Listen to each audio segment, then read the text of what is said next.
Баршаңызға қайырлы күн достар. Бүгін осындай керемет дәмді болып жататын тауықтың қанаттарын духовкада пісіретін боламыз. Бізге қажетті заттар 600 граммдай тауық қанаттары және де бір пияз. Пиязды турап саламыз.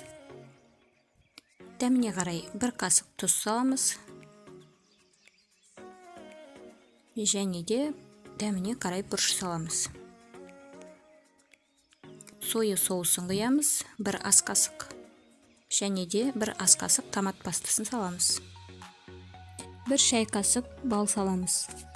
Барлығын жақсылап тұрып араластырып, тоңазытқышқа 1-2 сағатқа қойып қоямыз.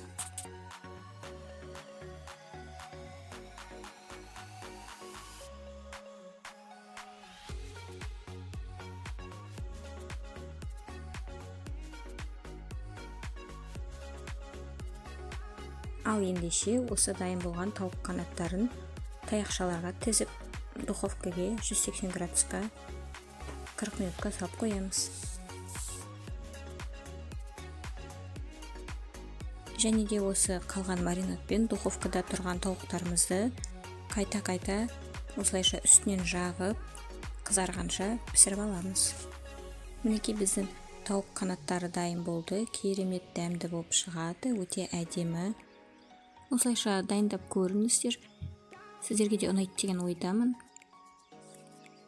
Менің каналымдағы видеолар ұнап жатса, каналыма тіркеліп, лайк басып, комментарий қалдырып кетуді ұмытпаңыздар.